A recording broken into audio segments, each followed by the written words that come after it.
She took one bite, Chris, just one.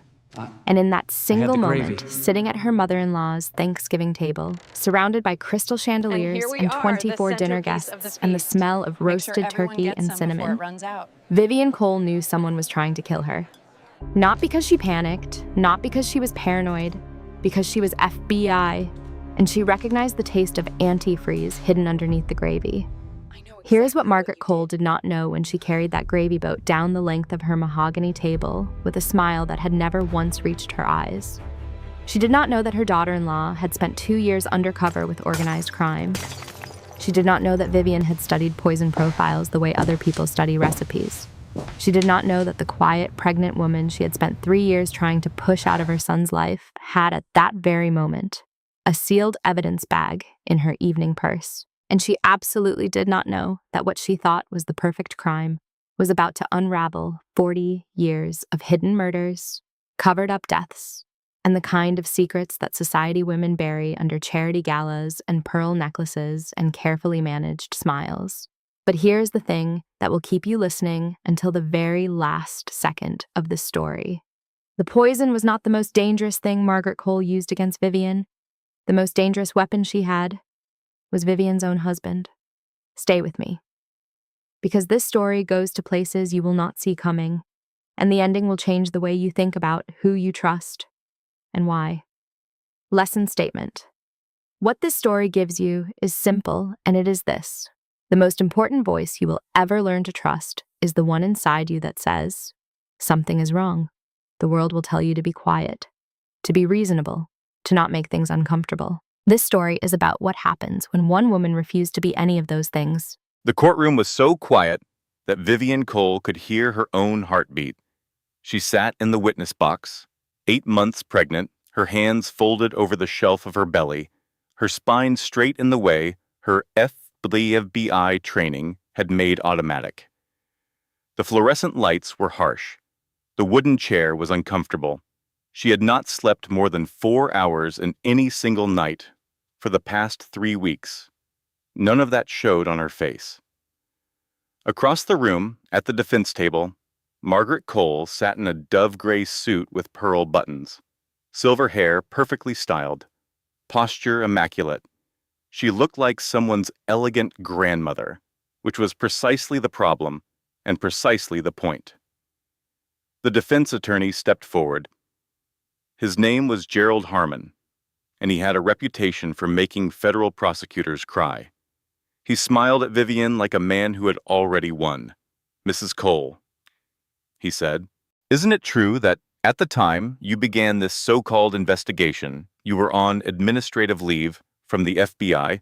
Your own supervisors had questioned your judgment, and you possessed not a single piece of formally admissible evidence against my client."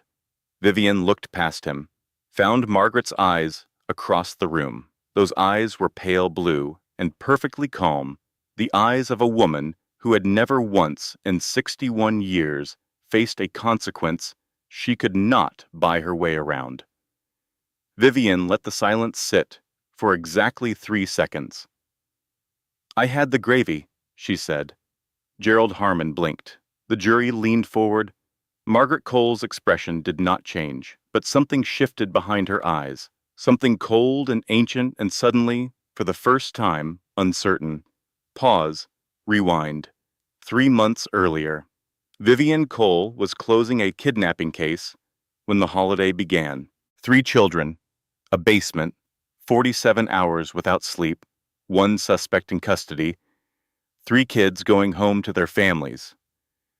She had driven home at 6 in the morning on the Wednesday before Thanksgiving, showered, eaten leftover Chinese food standing over the kitchen sink, and collapsed into bed for exactly 4 hours before her husband's alarm went off. She was 7 months pregnant, running on caffeine she was not supposed to have, and the last thing she wanted to do was spend Thanksgiving at the Cole family estate.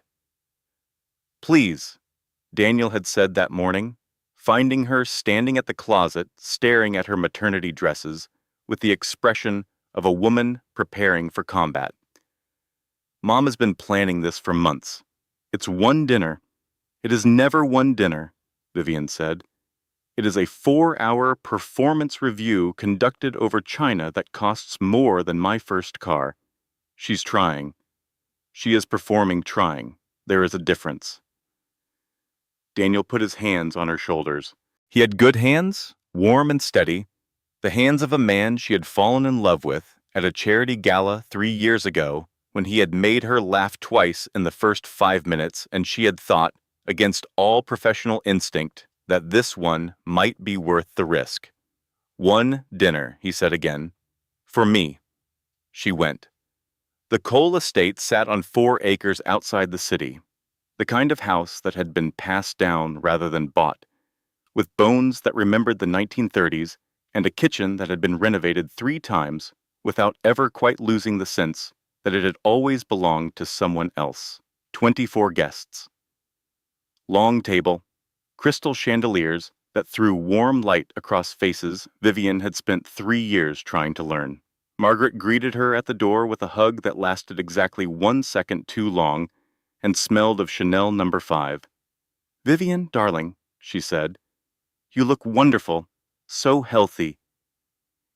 She meant something else by healthy. Everyone in the room knew she meant something else. Vivian had long ago stopped pretending she did not notice. "Thank you, Margaret," she said, in the voice she used with difficult witnesses.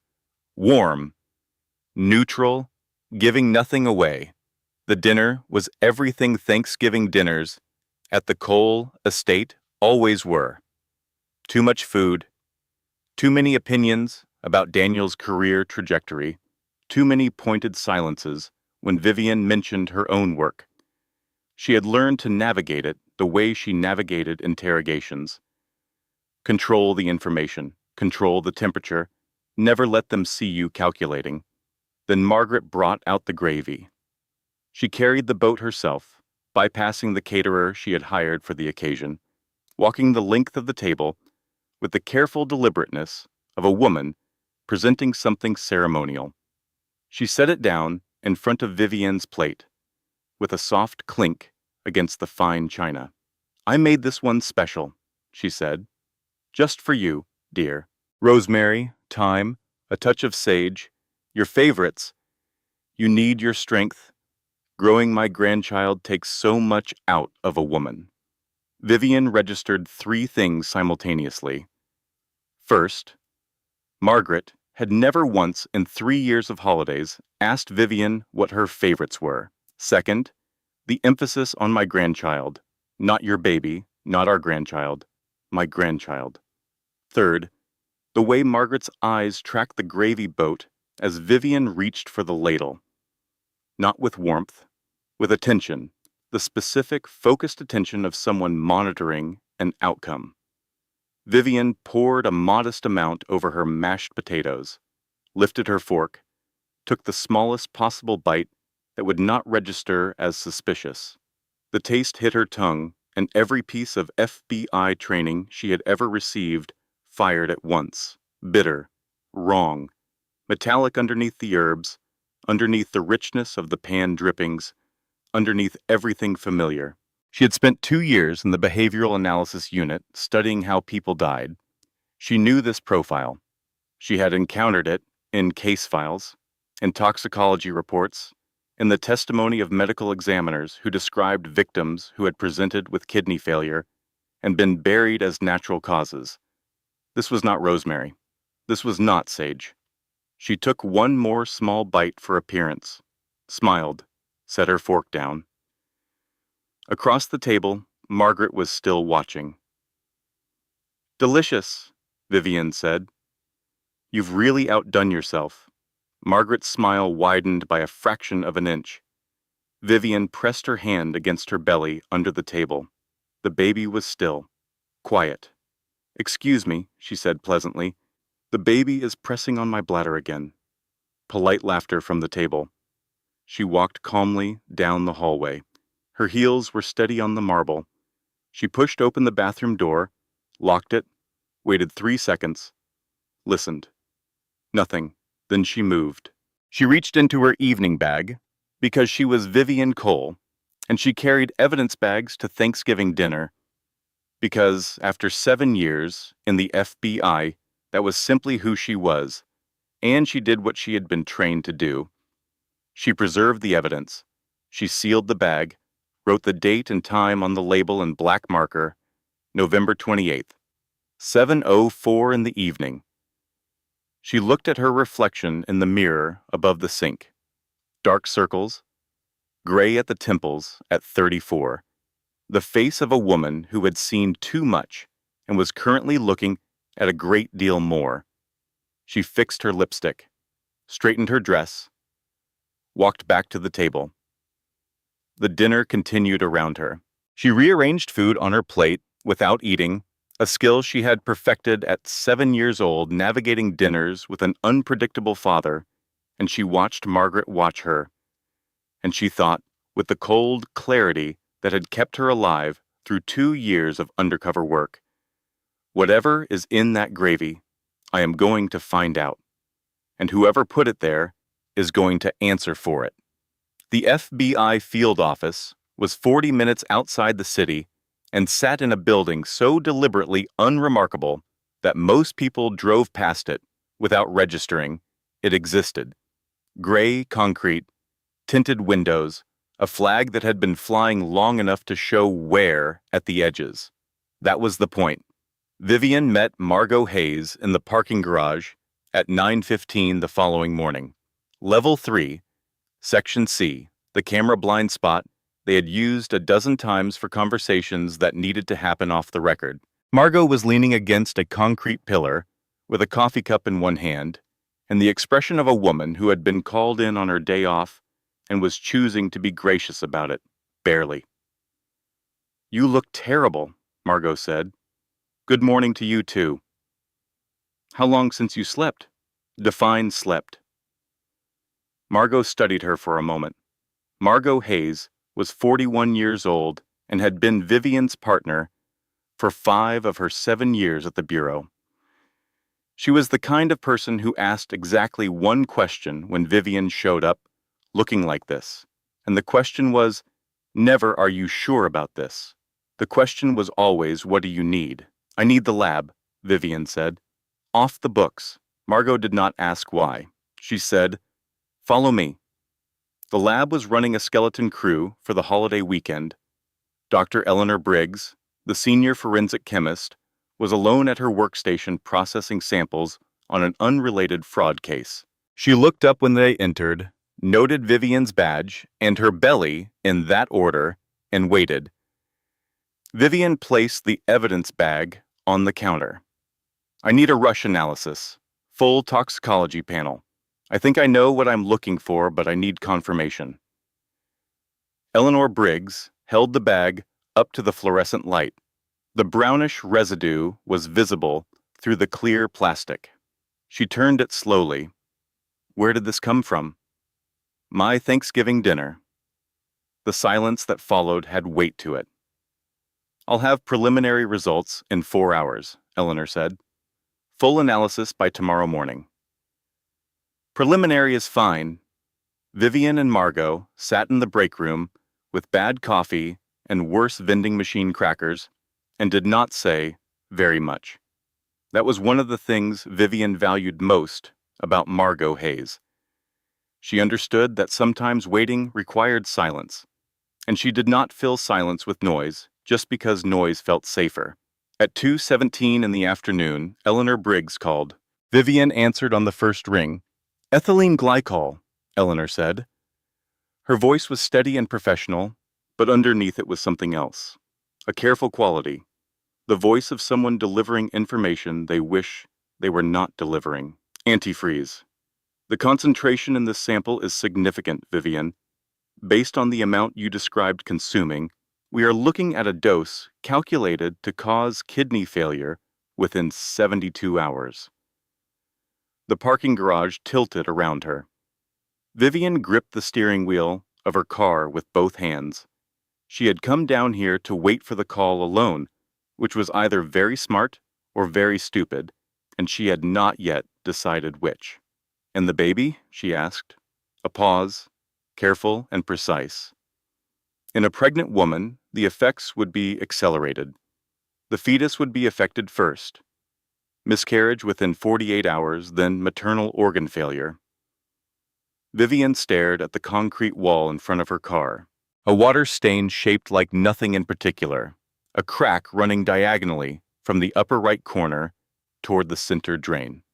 "Who gave you this sample?" Eleanor asked. "Who tried to poison you?" Vivian N. thought about Margaret at the head of the table, the gravy boat in her hands, the smile that had never once reached her eyes in 3 years of holidays. The way she had said, my grandchild, as though Vivian were simply the vessel, the inconvenient middle step between Margaret's DNA and the next generation of Cole legacy. "My family," Vivian said. She called Daniel from the parking lot. Her hands were not shaking. She had trained herself out of shaking. She told him she needed to talk to him, that it was important, that the baby was fine, that he needed to come home. She drove home and set the lab report on the coffee table and turned off the living room lights and sat in the wing-backed chair that had been his grandmother's and waited for her husband's car to pull into the driveway. Daniel came home at 7:43. He was still in his golf clothes from a morning round with his brother. His cheeks were pink from the cold. He looked relaxed and happy and completely unaware of what was about to happen. And for one terrible moment, Vivian felt something sharp and sorrowful move through her chest, because she had loved this version of him. The easy version, the version that existed before she knew what his mother was. "Why are you sitting in the dark?" he asked. "Sit down, Daniel."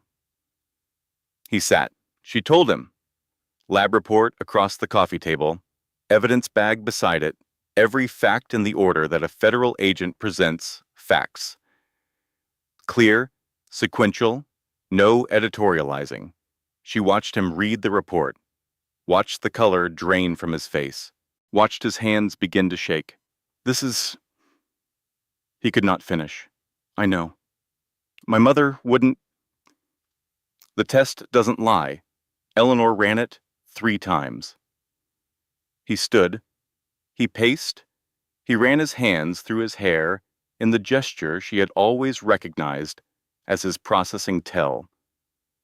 The physical expression of a mind trying to reorganize itself around information that did not fit. "There has to be an explanation," he said. "The gravy got contaminated somehow. Old equipment, something in the kitchen pipes. Ethylene glycol doesn't appear in food by accident." "Not my mother." The words came out flat and final, like a door closing. "There has to be another explanation." "Call her," Vivian said. "Put her on speaker. Let's hear what she says." Daniel called. Margaret answered on the 3rd ring, warm and bright as always, asking about his golf game, asking if Vivian was feeling better after last night, performing the role of concerned and loving mother with the fluency of someone who had been performing it for 40 years. When Daniel asked about the gravy, where she had gotten the recipe, what she had used, Margaret's voice shifted through emotions like a woman selecting the right tool from a box. Wounded, then gentle, then concerned. "Vivian, sweetheart," she said, and her voice was honey poured over ice, "I would never hurt you. You're carrying my grandchild. I think you've been under extraordinary stress. Those terrible cases you work on, they affect a person. Sometimes our minds begin to see threats that aren't there. I had a friend whose daughter-in-law had a similar episode during her 3rd trimester. She needed rest, professional rest." The implication was clear. Vivian was having a breakdown. Vivian was unstable. Vivian needed to be somewhere quiet, where she would stop saying uncomfortable things. Daniel lowered the phone. He looked at his wife. He looked at the lab report. He looked at his wife again. "Maybe you should get some rest," he said. And there it was. The moment Vivian had hoped would not come and had known was coming regardless. The moment her husband looked at laboratory evidence and chose his mother's voice on a phone. She did not cry. She had trained herself not to cry in front of people who would use it against her. She waited until Daniel was asleep.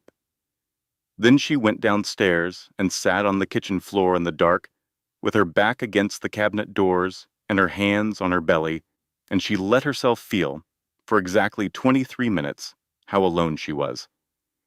Then she stood up, made chamomile tea she did not drink, opened her laptop, and began to investigate.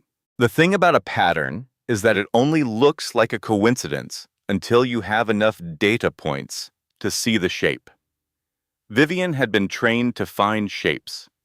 She started with the basics: public records, property filings, death certificates, accessible through county archives.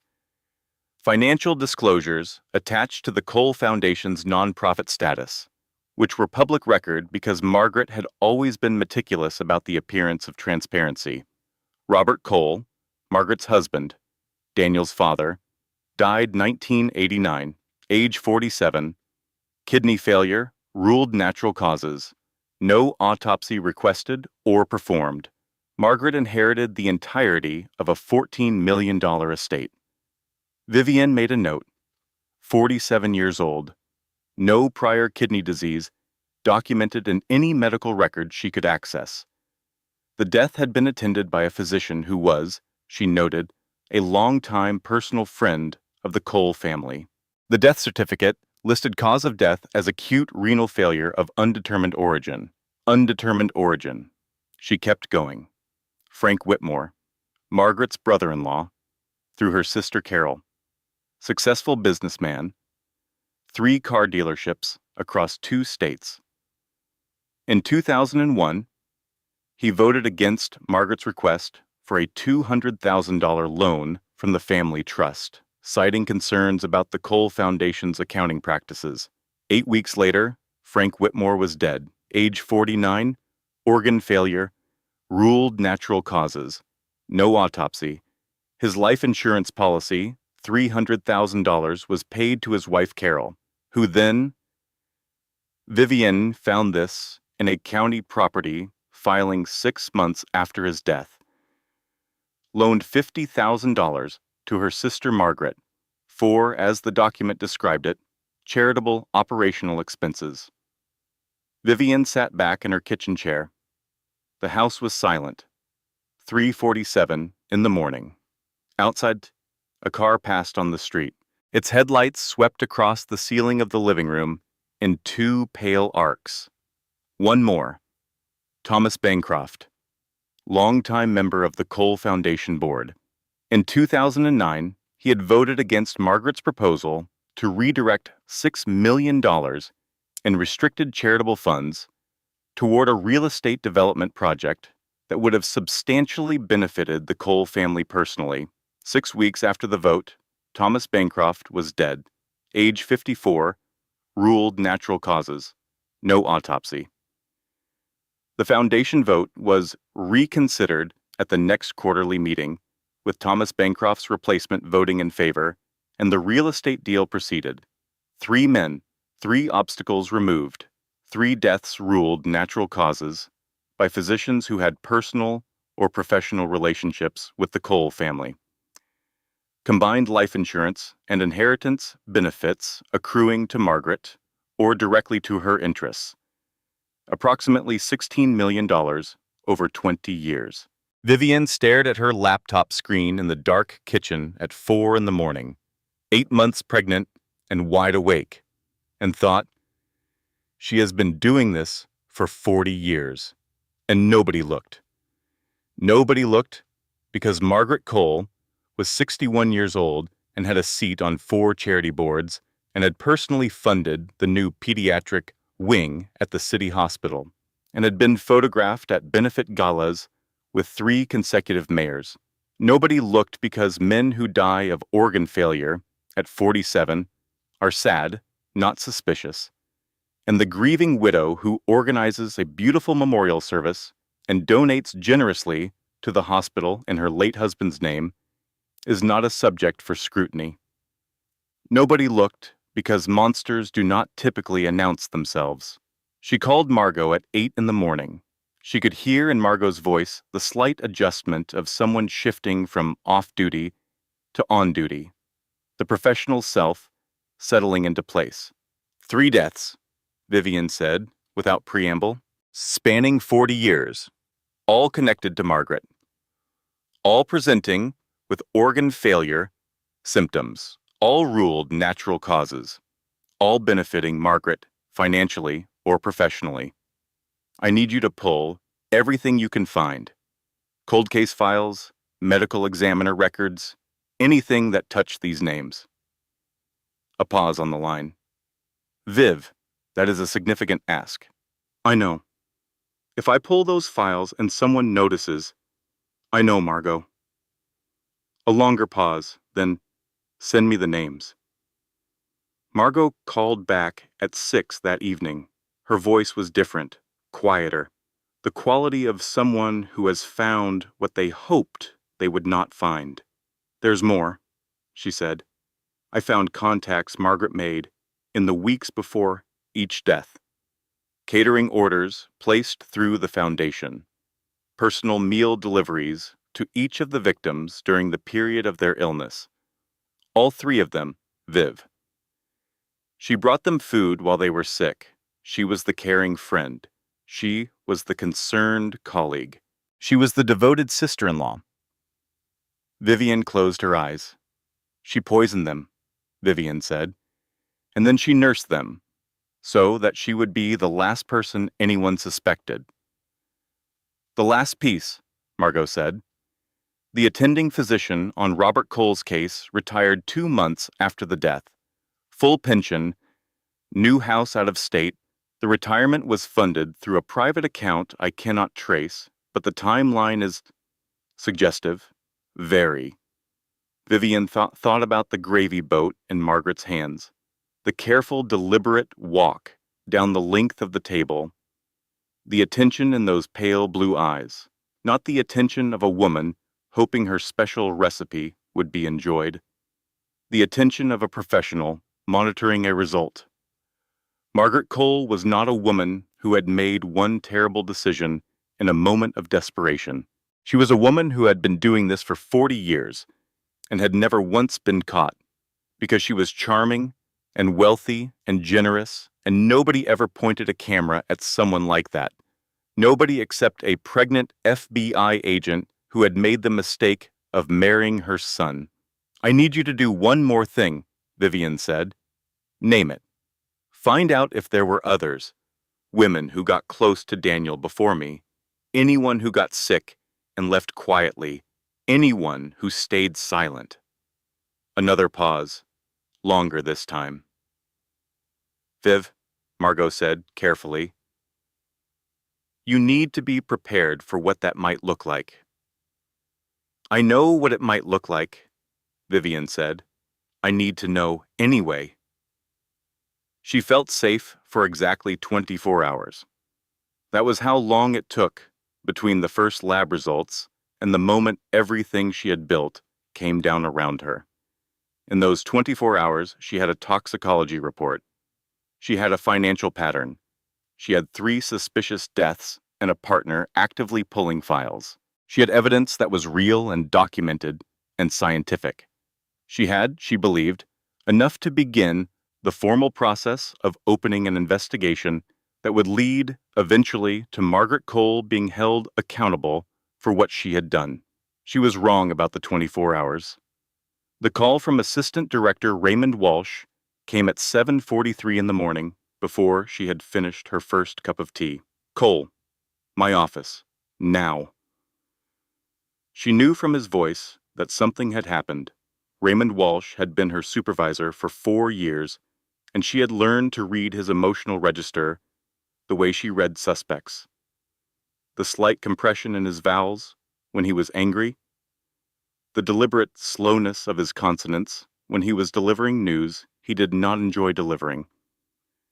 This was the second one. She drove to the field office. Walsh's door was closed, which was unusual. She knocked twice and entered. He was standing at the window with his back to her. Gave himself another 3 seconds before he turned. "I received a complaint," he said, "filed yesterday afternoon through the Office of Professional Responsibility. Anonymous. It includes timestamps of unauthorized database queries, contact logs from 3 individuals connected to the Cole family, and documentation suggesting that one of my agents is conducting an unauthorized investigation into a private citizen using federal resources."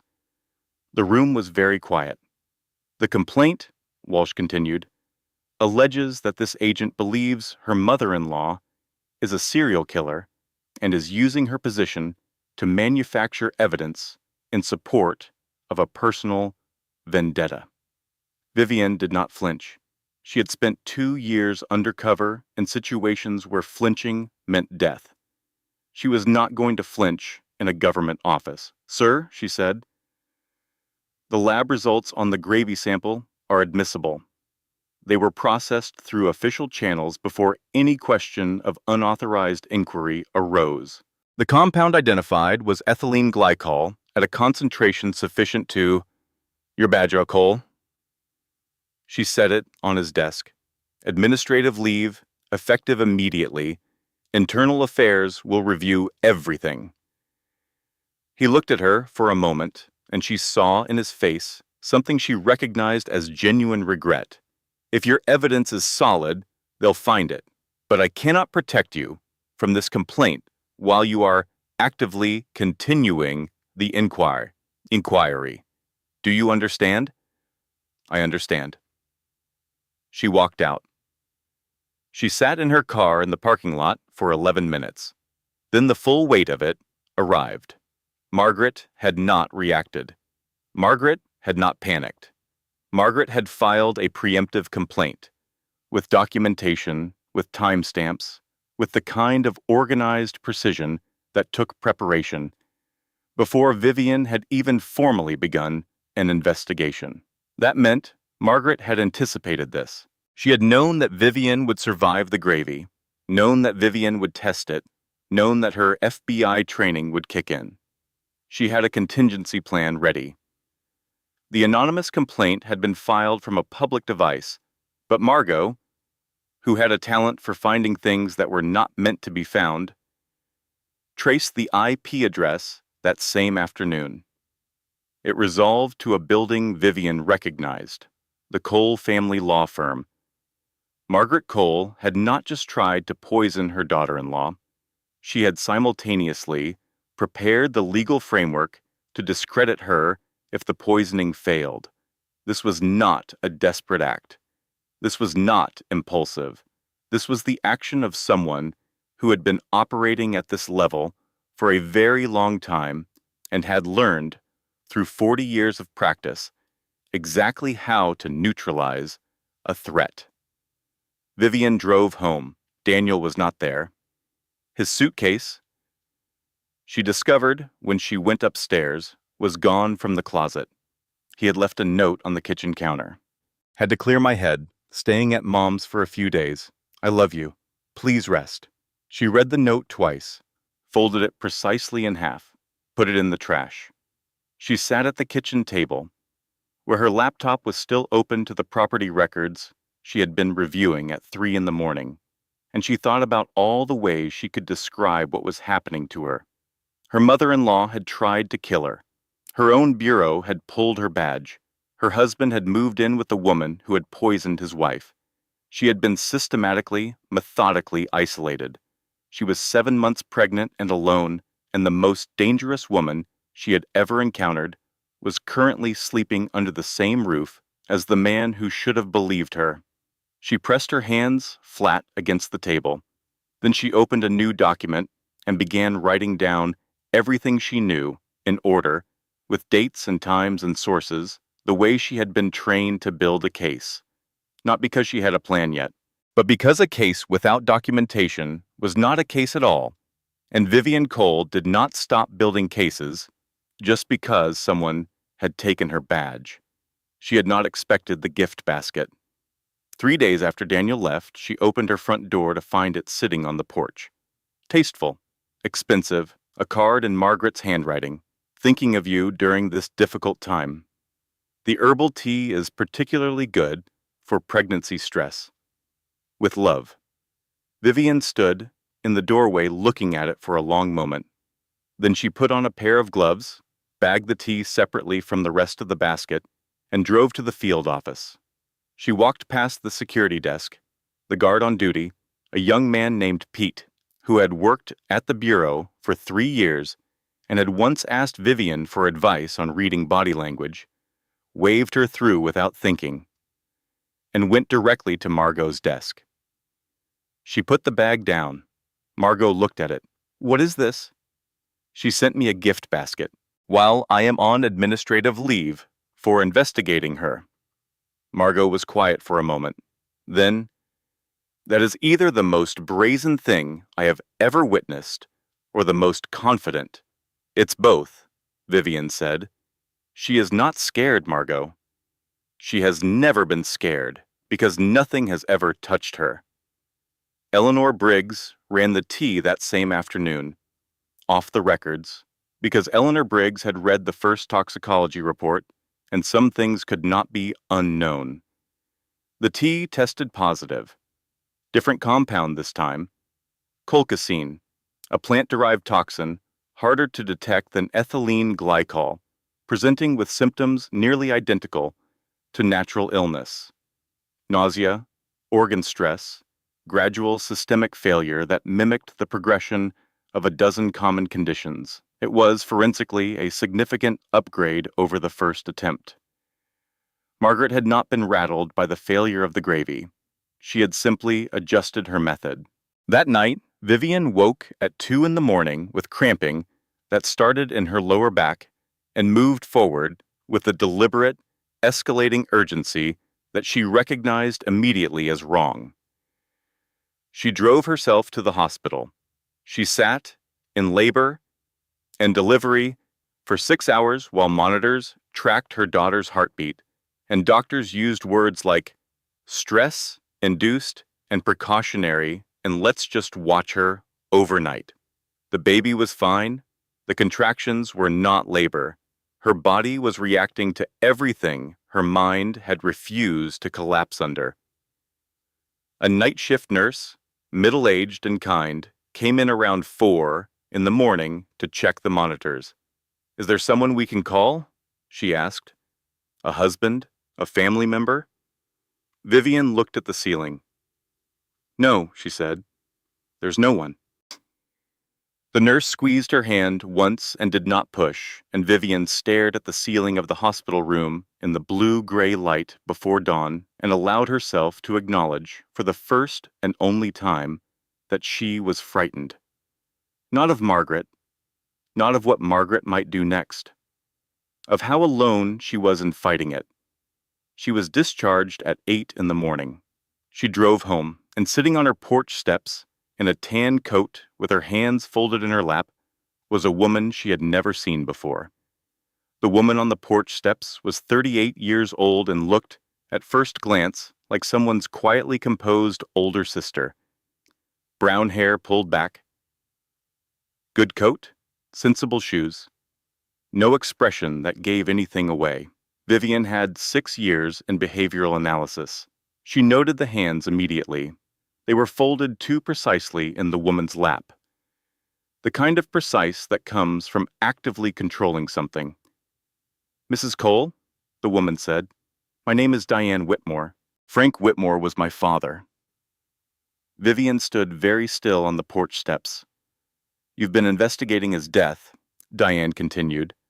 "Someone at the county records office mentioned a federal agent had requested access to files connected to his estate."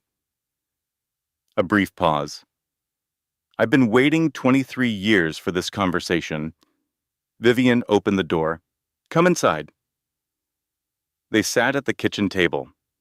Vivian made coffee she did not particularly want because it gave her hands something to do and gave Diane Whitmore 30 seconds to settle. Diane did not want coffee. She took a folded envelope from her coat pocket and set it on the table between them. "My father wrote this 2 weeks before he died. she said. He suspected he was being poisoned. He wrote down every meal Margaret and Cole brought him during his illness, every visit, every time he felt significantly worse, in the hours after she left. He wrote down what she said to him. He wrote down that he was afraid, but that he could not prove anything, and that he did not know if anyone would believe him, even if he could. Vivian looked at the envelope. He gave it to his attorney with instructions to open it only if something happened to him. The attorney was young and scared, and he received a substantial payment from an untraceable account 6 weeks after my father died, and he buried the letter.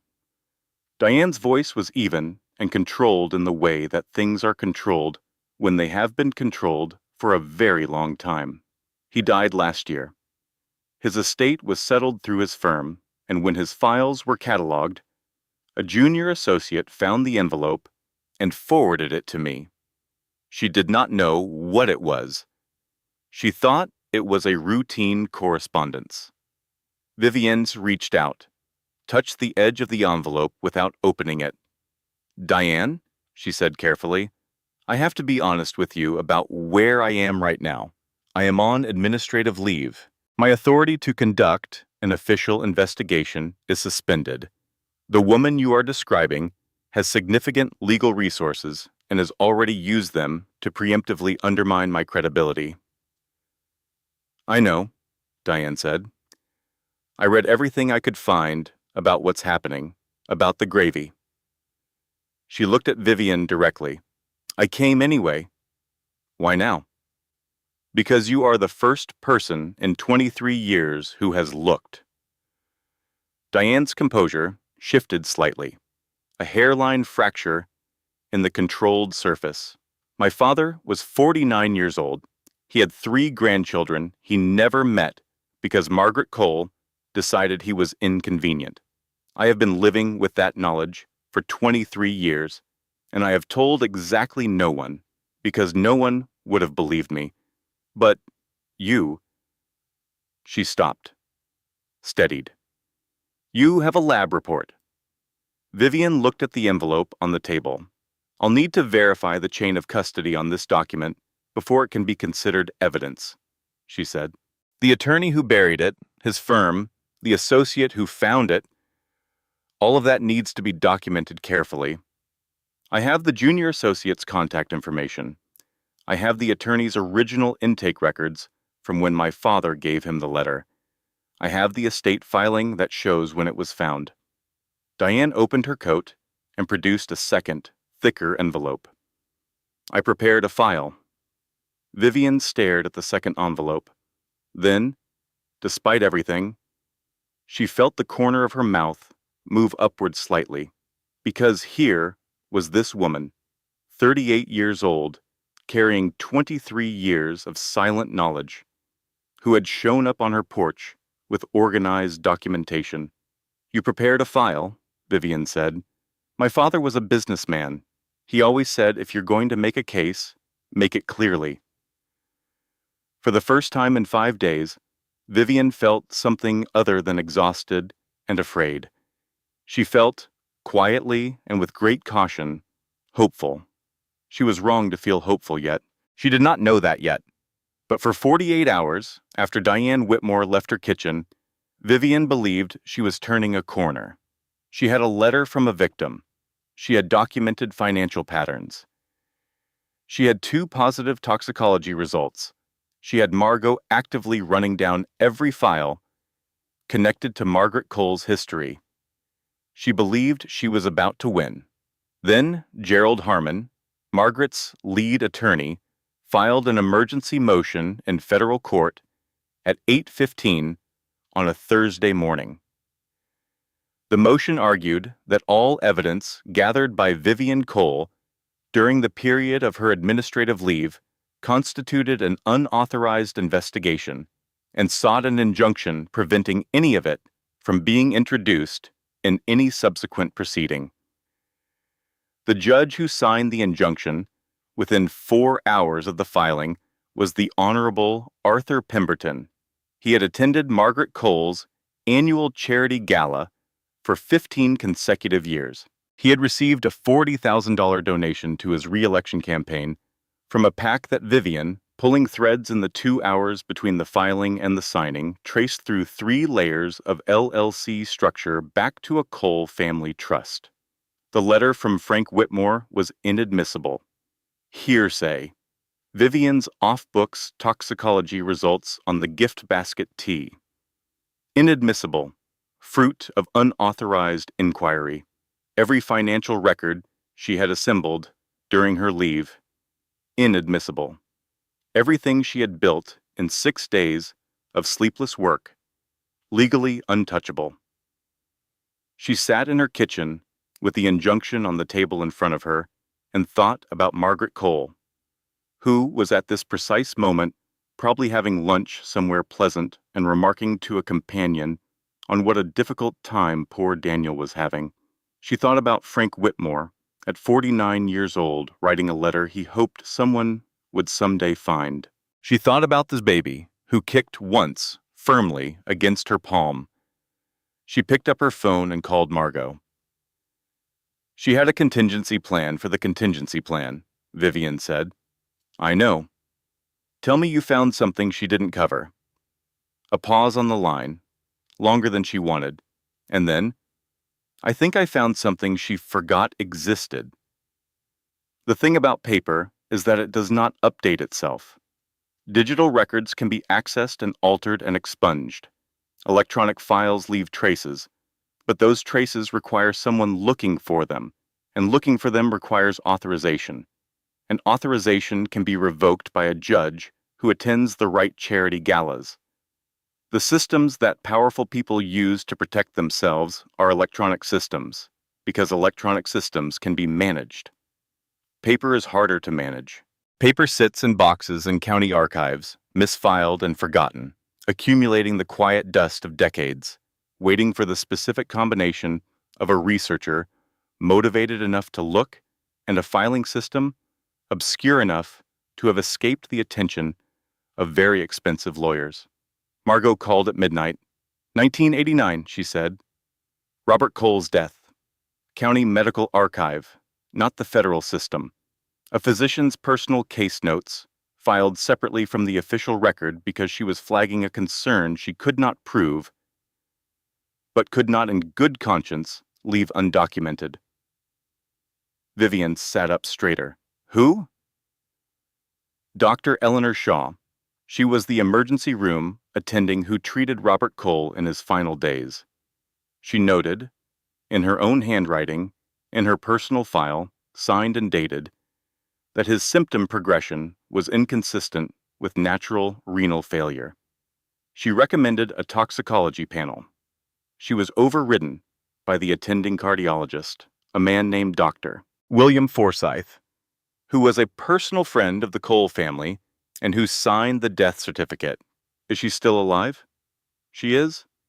79 years old, retired, living in a cottage outside the city. She never left the area, Viv. She's been here this whole time. And she kept the notes? She kept the notes. I spoke to her for 40 minutes tonight. She knew about Robert Cole's death for 34 years. She filed her concern. She was ignored. She kept her documentation, and then she waited. Vivian was quiet for a moment. Outside the window, a car moved slowly down the street, its taillights dissolving into the dark. What did she say when you called? Margot paused. And then, in a voice that carried something that sounded almost like wonder, she said she had been waiting for this call since 1989. She said she has a bag packed. She has a bag packed. She has been ready for this for 34 years. She wants to know if we can pick her up tomorrow morning or if she should drive herself. Vivian stared at the ceiling. Something moved through her chest that she could not quite name, not quite relief and not quite joy, but something in the territory of both, something that felt, after the past 10 days, almost unbearably welcome. I love her, Vivian said. I love her, and I have never met her. She's our witness, Viv. But here's the thing. Her notes were never digitized. They are handwritten, filed in 1989 in a county archive that has not been touched since the archive switched to digital records in 2003. They are not in any federal system. They are not in any database Margaret's lawyers can access without a very specific physical search of a specific county archive room that nobody has thought to look in. The shape of it arrived in Vivian's mind all at once. Margaret's lawyers had been thorough. They had been comprehensive. They had located and suppressed or neutralized every piece of evidence that existed within the systems that powerful people knew to look in. They had traced database queries. They had monitored electronic records. They had filed motions with the speed of a legal team that had planned this. They had not thought to check a county paper archive from 34 years ago because they had assumed that anything significant would be findable. They had assumed that the world of relevant evidence lived in digital systems. They were wrong. Eleanor Shaw's notes, handwritten, signed, dated, filed by a physician who had flagged a concern and kept her documentation for 3 decades, were not covered by the injunction. They had not been gathered by Vivian during her administrative leave. They had been filed in 1989 and had been sitting in a county archive ever since, admissible, untouched, waiting. Vivian called Assistant Director Walsh at 6 a.m. She laid it out methodically. The physician's notes, the chain of custody, the fact that the evidence predated any federal inquiry and had been obtained through legitimate county archive access by Margot Hayes, operating within her authorized scope. Walsh listened without interrupting. The toxicology results from the Thanksgiving gravy, he said, when she finished. Those were processed through official channels before your leave was initiated. Yes, sir. So they are admissible. Yes, sir. A silence. She could hear him thinking. Cole, he said finally. Sir. Come in at 8. Bring everything. We are reopening this. A pause. And for what it is worth, I am sorry it took this long. She exhaled. 8 o'clock, she said. I'll be there. She hung up, set the phone down on the kitchen table, put both hands flat on the table's surface, and breathed, once, slowly, all the way in and all the way out. In the nursery down the hall, beyond the half-open door, the mobile of stars and moons that Margot had given her turned very slowly in the heat from the vent. Silent and patient, she had one more move to make. Eleanor Shaw arrived at the field office the following morning in a wool coat the color of winter sky and sensible flat shoes, and with the bearing of a woman who had been carrying something heavy for 34 years and was prepared to set it down. She was 79 years old, and her eyes were sharp and dark, and she shook Vivian's hand with a grip that communicated clearly that she had not spent 3 decades growing frail in her waiting. I kept everything, Eleanor said, when they were seated across from each other with the case files between them. Every note, every date, every observation I made during those final days. I knew when I filed the concern that it would be ignored. People like the Coles, people with that kind of money and that kind of standing, they do not get autopsied based on the concerns of an emergency room attending who has no proof and no allies. I knew that. Her hands, clasped on the table, were steady. So I kept the record, because I believed that someday someone would look. And when they looked, I wanted there to be something for them to find. Vivian thought about Frank Whitmore writing his letter, about Eleanor Shaw filing her notes in a county archive and going home knowing they would not be read for a very long time, about all the people who had seen something and documented it and held onto it in the quiet faith that eventually someone would ask. Dr. Shaw, she said, Will you testify? Eleanor Shaw looked at her steadily. I have been waiting 34 years to testify, she said. Tell me where and when. The Cole family annual Christmas Eve gala had been held without interruption for 31 years. Margaret had begun hosting it the year after Robert Cole died, which was either a testament to her resilience or, Vivian now understood, simply an early demonstration of her confidence. That no consequence would ever interrupt her calendar. 120 guests, string quartet, champagne. The kind of event that ended up in the society pages with photographs of Margaret and something elegant in a caption describing her as a pillar of the community. This year, she had arranged a special program element, a public announcement of a $2 million donation to the City Hospital's Children's Wing, her name on a building, a legacy, the terminal generosity of a woman who wanted to be remembered in stone and bronze. Vivian was reinstated 2 days before Christmas Eve. Walsh brought her badge back across his desk without ceremony. The formal reinstatement document was 4 pages, and she signed every line and said thank you in the voice she used when she was holding a great deal of feeling very carefully at a careful distance. Be careful tonight, Walsh said. I am always careful, she said. I know. Be more careful. The Cole estate was lit from the outside.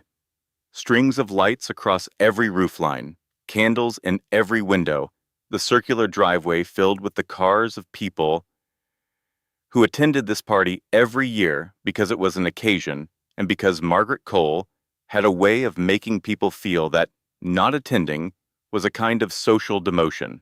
The front steps were salted against the ice. A valet took keys with practiced efficiency.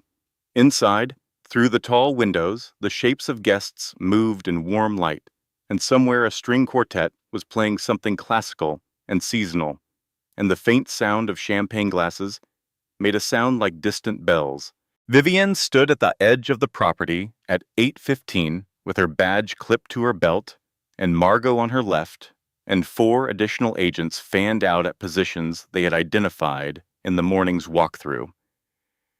She was wearing a black maternity dress and flat boots because her feet had given up heels in October, and she was not going to pretend otherwise.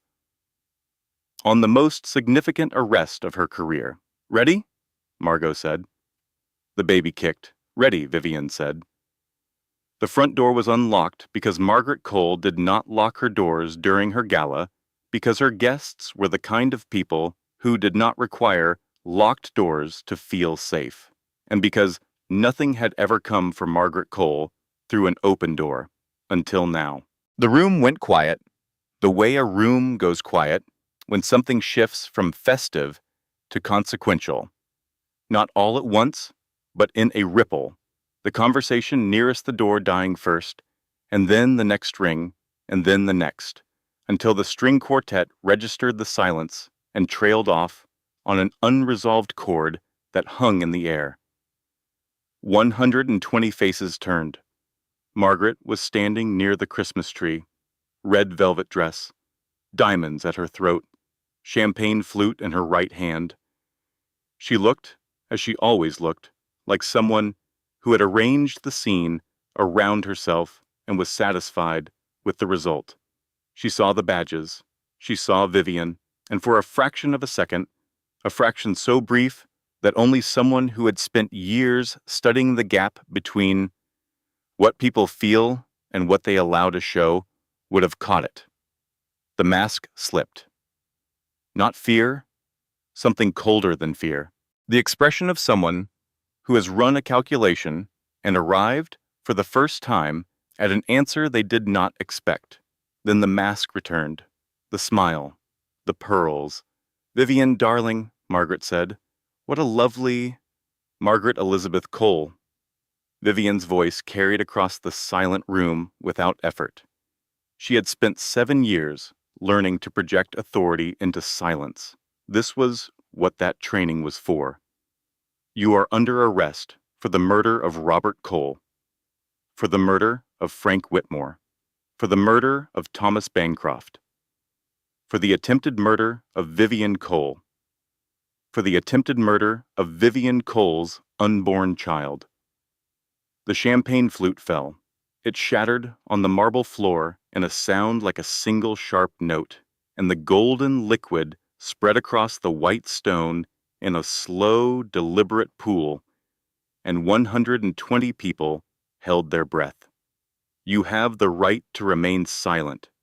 Anything you say can and will be used against you in a court of law. You have the right to an attorney. If you cannot afford an attorney, one will be appointed for you. Margaret did not remain silent. She screamed. The sound was raw and ugly in a way that none of her guests had ever heard from her, in a way that Margaret Cole had never permitted herself to sound in 61 years of careful management. She named judges. She named senators. She called Vivian things that made the string quartet visibly uncomfortable, and made one elderly guest in the back row quietly set down his champagne. She was certain, even now, even with handcuffs being produced, that her money and her connections and her 31 consecutive years of Christmas Eve galas would constitute some form of protection. "You will not make this stick," she said, as the agents moved toward her. "I have given millions to this community. I have built things that will stand after you are gone. You are a nobody, from nowhere, and you have nothing." "We have your journal," Vivian said. The words landed in the silence like a stone into still water. Margaret's face changed. Vivian had saved this piece of information specifically for this moment, because she understood. She had always understood that the psychological blow needed to come when escape was impossible, when the mask was already cracking, when the audience was watching. "When we executed the search warrant on your personal safe this morning," Vivian said, "we found a locked box. Inside the box was a journal. 31 years of entries in your handwriting, documenting dosages and timing and observed symptoms and outcomes." She paused. "You kept records because you were proud of your work. You never imagined anyone would find them." Margaret's scream this time was different. It was not the scream of a woman making threats. It was the scream of a woman who has just understood, for the first time, that it is over. "Get her out," Walsh said from behind Vivian. The agents moved. Margaret fought, briefly and pointlessly, and was escorted through the front door of her own home, past the valets and the luxury cars and the strings of Christmas lights, and into the back of a federal vehicle. The party dispersed. No one wanted to be photographed at a crime scene. Within 30 minutes, the estate was empty, except for agents and evidence technicians and the string quartet, who were still sitting in the corner with their instruments across their laps, apparently uncertain about the protocol for ending an engagement under these specific circumstances. Vivian stood in the library alone. The Christmas tree lights reflected in the polished wood of the shelves in slow rotations of red and gold and green. She walked to the tree, found the ornaments, Daniel's name in gold script, dated the year of his birth, and beside it, Preston's, and beside that, 2 blanks on the branches where children's spouses and grandchildren might someday have been represented if Margaret had ever thought of anyone outside her immediate bloodline as worth commemorating. She found one more ornament, small, a simple silver ball with nothing written on it. She did not know why she took it. She put it in her coat pocket, carried it out into the December cold and the falling snow and the absolute quiet of a night that had finally arrived. The trial of Margaret Elizabeth Cole began in the first week of March. She pleaded not guilty. She hired 7 lawyers from 4 firms. She hired jury consultants and media strategists and expert witnesses prepared to testify that 34-year-old medical notes were unreliable and that toxicology evidence from exhumed remains was subject to contamination and that the entire prosecution was the orchestrated revenge of an unstable daughter-in-law with a personal grudge. The exhumations had been ordered simultaneously with the arrest warrant. Robert Cole's remains, Frank Whitmore's remains, both processed through the FBI's forensic laboratory with full chain of custody documentation. Both returned positive for ethylene glycol metabolites in the bone marrow. Ethylene glycol persists in bone tissue for decades. The science is established. The methodology is documented. There is no version of Gerald Harmon's cross-examination in which those results become something other than what they were. Dr. Eleanor Shaw testified on the third day. 79 years old, in a charcoal suit, with her handwritten notes from 1989 in a clear evidence bag on the table beside her. She testified for 2 hours and 40 minutes. The defense attacked her memory, her motivations, the 34-year gap between observation and testimony. Eleanor Shaw did not waver. "I have been waiting 34 years to tell this story," she said to Gerald Harmon, in a voice that carried to every corner of the courtroom. "My notes are dated. My signature is on them. My observations are documented. I have had 34 years to consider whether I was wrong, and I was not wrong." Diane Whitmore testified about her father's letter, about the attorney who had buried it, about 23 years of carrying knowledge that no one would have believed if she had spoken it.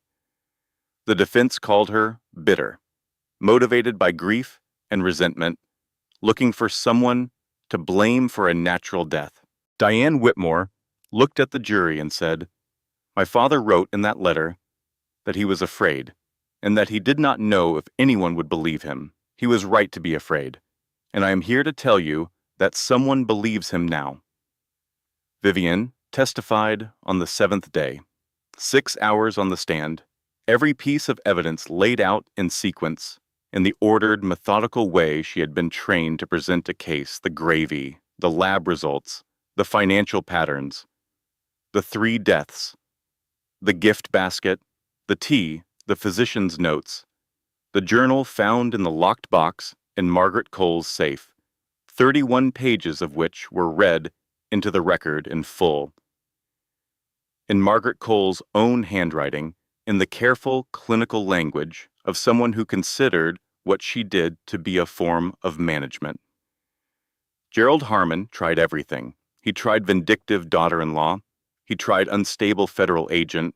He tried pregnancy hormones and personal grudge and manufactured evidence. Vivian answered every question with the same tone, even, factual, unrattled. At one point, Harmon said, "Isn't it true, Mrs. Cole, that you had a contentious relationship with the defendant from the very beginning of your marriage?" Vivian said, "It is true that the defendant never fully accepted me into her family. It is also true that she attempted to kill me and my unborn child on Thanksgiving, and that the laboratory results, the exhumation reports, the physician's testimony, and the defendant's own personal journal confirm that this was consistent with a pattern of behavior spanning 40 years. Harmon had no follow-up.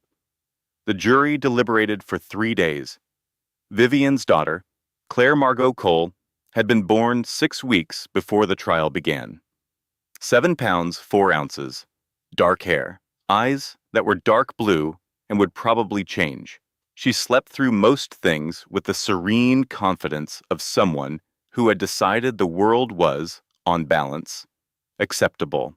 During the 3 days of deliberation, Vivian stayed in her apartment with Claire and Margot, who had taken unofficial leave to be present in the specific way that Margot Hayes had always been present, without fanfare, without a great deal of conversation, simply there, making coffee and holding the baby and not filling silence with noise. On the 3rd day, the call came. Verdict ready. Courtroom C 215. The courtroom was full. media, spectators, members of the Cole family network, people who had attended 31 consecutive Christmas Eve galas and were currently performing the difficult emotional labor of reassessing 31 years of champagne and string quartets. Diane Whitmore in the second row, Eleanor Shaw beside her in the charcoal suit again, Margot with Claire in the carrier against her chest because there had been no arrangement for the baby, and Margot had said simply, "I'll hold her," in the tone that meant the conversation was concluded. Daniel Cole sat 3 rows back, on Vivian's side of the aisle. She had not expected that. She registered it without reacting, the way she had learned to register significant information in rooms where displaying reaction had consequences. He looked older. The past 3 months had rearranged something in his face, worked on the underlying structure of his expressions in a way that sleep deprivation and ordinary stress did not. This was the look of a person who had watched the scaffolding of their entire childhood, understanding, come apart, and had been standing in the resulting space, trying to figure out what to build in its place. She did not look at him again. The jury filed in. 12 people with faces carefully arranged into the neutral expression that juries wear before they deliver something irrevocable. The foreperson stood. On the count of murder in the first degree in the death of Robert Cole, we find the defendant guilty.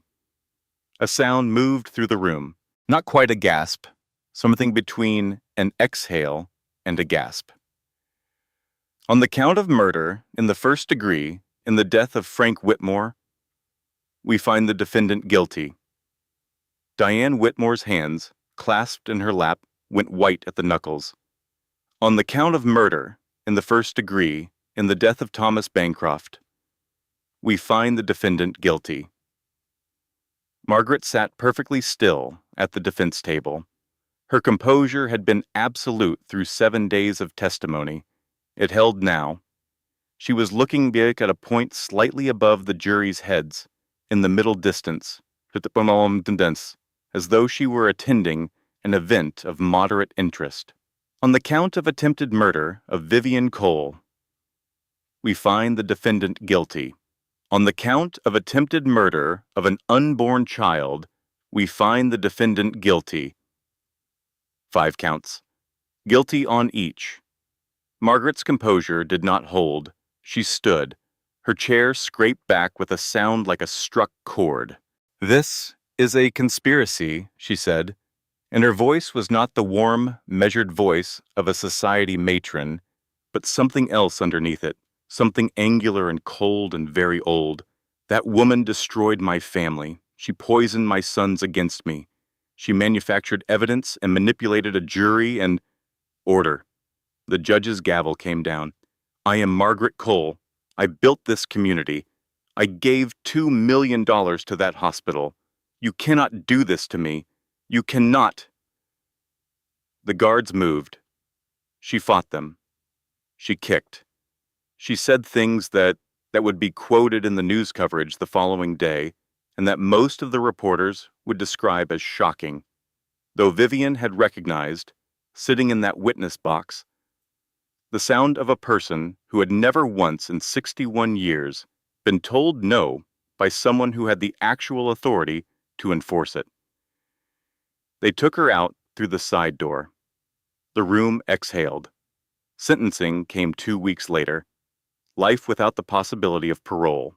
The judge spoke for nearly an hour, and the words included 40 years and pattern, and the victims who never received justice in this court and will not.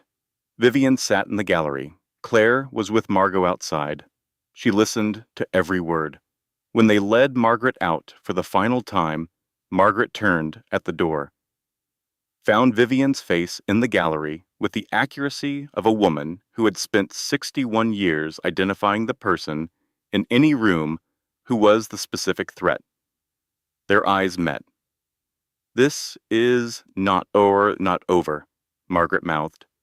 Vivian held her gaze without blinking. "Yes," she said softly, knowing Margaret could read her lips. It is. The door closed. Vivian sat in the emptying courtroom for a few minutes. She did not feel triumphant. She did not feel vindicated. She had been prepared for both of those things and was mildly surprised to find that she felt neither. She felt tired. The specific exhaustion of someone who has been running very hard towards something for a very long time and has just stopped. She felt, underneath the tiredness, something quiet and solid and permanent that she would not try to name, because naming it might diminish it. Margot appeared in the doorway, with Claire awake, and looking around the room with the engaged curiosity of an infant encountering a large wooden space for the first time. She tried to grab my badge, Margot said. Your daughter tried to grab my badge. That's my girl, Vivian said. She stood, gathered her things, walked out of the courtroom into the hallway. Daniel was waiting. He was standing against the wall with his hands in the pockets of a suit that no longer quite fit the man wearing it, because the man wearing it was no longer quite the man who had bought it. He looked at her when she came out. He did not say anything for a moment. I know, Vivian said, before he could start. And I know you are sorry. And I know that she shaped you from the day you were born in ways you could not have identified while you were inside them. Viv, you are not your mother, she said. You are not evil. But you are also not the person I need beside me. Not yet. Maybe not ever. And that... She stopped. Let it land without softening. That is something you are going to have to live with, and something I am going to have to move through. And we are going to do both of those things, and we are going to raise our daughter together, and we are going to be decent to each other, because she deserves that. Daniel's eyes were wet. He did not try to speak again. Go to therapy, Vivian said, not unkindly. The real kind, the kind that is uncomfortable. You have 40 years of her inside you, and that is going to take time. She shifted Claire in her arms. She has your eyes, by the way. He looked at his daughter. Something crossed his face that was too complicated to categorize. He nodded once, carefully, like a man learning to move in a space where the floor was not entirely reliable. Okay, he said. Okay, she said. She walked out into the daylight. 6 months after the verdict, in the apartment that Vivian had chosen herself and furnished herself and painted herself on a Saturday in April, with Claire asleep in the carrier on her chest while Margot held the paint tray and made observations about the quality of the color Vivian had selected. Life had settled into something she had not expected. It was quieter than before. Not the quiet of absence, not the hollow quiet of the house she had shared with Daniel in the months when she had been fighting alone. A different kind of quiet. The quiet of a space that belonged to her, arranged according to no one's preferences but her own, occupied by the specific people who had chosen to be there. The apartment had 2 bedrooms. Claire's room was painted sage green, a color Vivian's mother had suggested over a video call from Florida. Her mother, who had left her own difficult marriage when Vivian was 12 and had raised her daughter to be the kind of woman who did not stay in places that were trying to destroy her. The walls of Claire's room were covered with photographs. Vivian and Claire at the park in September, Claire with the expression of a person encountering autumn for the first time and finding it compelling. Margot holding Claire at the office, pretending to brief her on an active case. Diane Whitmore visiting with the ease of a woman who had set down something very heavy and was still getting used to moving without the weight.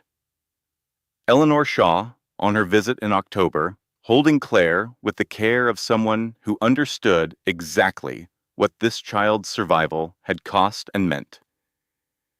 The divorce had been finalized in July. Daniel had not contested anything. He paid child support on time. He called for video chat twice a week. and Vivian left the room so that Claire could have her father's face on the screen without her mother's complicated feelings as background noise. He was in therapy. He had moved to a smaller apartment in a different part of the city. He was, as far as she could tell, trying to become the person he should have been 3 months before he moved his suitcase to his mother's house. It was not her job to monitor his progress. She had enough work of her own.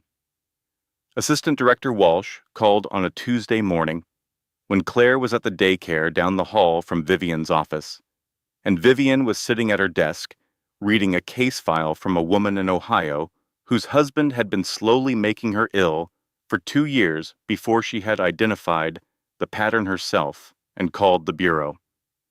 "My office," Walsh said, "when you have a few minutes." The folder he slid across his desk contained 3 words that she read twice.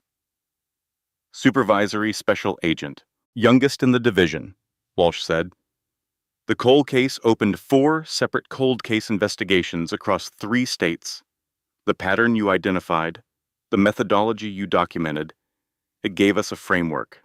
We are finding others, other Margarets, other 40-year patterns that nobody looked at because nobody had built a template to look with. Vivian set the folder down. "I have a condition." Walsh raised an eyebrow. "Of course you do. I want to build a task force. Domestic poisoning, intimate partner violence that presents as illness, the cases that fall through the cracks because the perpetrators are credentialed and charming and nobody thinks to look under the surface. That is a significant budget ask. It is the work that needs doing." She met his eyes. "There are Eleanors out there right now, people who saw something and filed a note in a county archive and went home and waited. There are Dianes carrying letters for 20 years. There are women sitting in hospital rooms at 3 in the morning who haven't yet been able to put a name to what is happening to them." She paused. "Someone has to see them." Walsh looked at her for a long moment. Then he said, "Write up the proposal. I'll take it to the director." The task force was approved in October. She had 4 agents, a dedicated budget, an office with her name on the door, and cases coming in from across the country. The work was hard and slow and frequently frustrating because the perpetrators in these cases were skilled at appearing reasonable, and the evidence was often circumstantial, and the people with the power to help did not always choose to help quickly. But the work mattered. She had always known it mattered. She simply understood now, in a way she had not understood before November 28th, why. On Thanksgiving Day, the apartment was full. 12 people around the table. Vivian had bought secondhand and refinished herself over a weekend in August. Margot and her husband Tom. Eleanor Shaw, who had flown in and was staying through the new year. Diane Whitmore, who had driven 2 hours and arrived with a pie and the particular ease of a person who has spent 23 years waiting for something and has finally stopped waiting. 2 women from the support group Vivian had started for survivors of domestic poisoning. The therapist who had worked with Vivian through the aftermath. Vivian's mother, who had flown in from Florida and was currently engaged in a sustained campaign to hold Claire for the majority of the evening. Claire, 14 months old, was in her high chair, engaged in the project of distributing mashed potatoes across as wide an area as physics would allow. "She has good aim," Margot observed. "She has excellent aim," Vivian said. "She's going to be a problem." "She already is," Tom said, removing a small quantity of mashed potato from his sleeve. Before the food was served, Vivian stood at the head of the table. She looked at the faces around her. Eleanor, who had waited 34 years for one phone call and then packed a bag the same night. Diane, who had carried her father's letter through 23 years of silence. Margot, who had answered every call, pulled every file, held the baby during the verdict. Her mother, who had taught her 32 years ago that leaving a place that is trying to destroy you is not defeat. It is survival. It is sometimes the bravest thing there is. A year ago, Vivian said, I sat at a different table with a different family, and I thought I understood what family meant. Blood, marriage, the obligation of proximity. The room was quiet. Claire made a sound of gentle inquiry and then returned to the mashed potatoes. I was wrong, Vivian said. Family is not the people who share your name. Family is the people who believe you when it would be easier not to. The people who show up when the situation is inconvenient and complicated, and there is no obvious benefit to showing up. The people who see who you actually are, not who they need you to be, and choose to stay anyway. Eleanor Shaw was looking at her with eyes that were bright and direct and full of 34 years of patience that had finally been answered. I am grateful, Vivian said, for every person at this table, for every person who believed me when it mattered, for this room which is mine, for this life which I am building on my own terms. She looked at her daughter, who had achieved a quantity of mashed potato distribution that suggested either talent or a very clear structural philosophy, and for her, who made me brave enough to fight when I had every reason to be afraid. She raised her glass. To the people who believe us, she said, and to the ones who kept the records. The table echoed it back. Glasses met. Claire distributed more mashed potatoes. Laughter filled the room like something that had been held back for a long time and was finally allowed to move.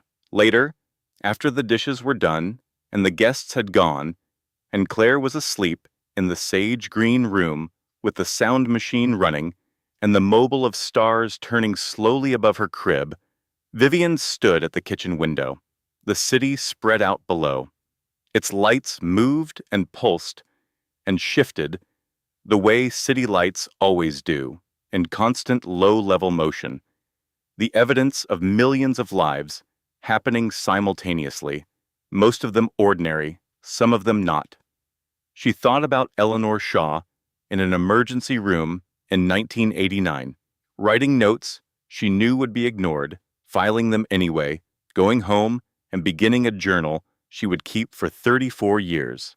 She thought about Frank Whitmore writing a letter he was afraid that no one would believe, sealing it, giving it to a lawyer, hoping.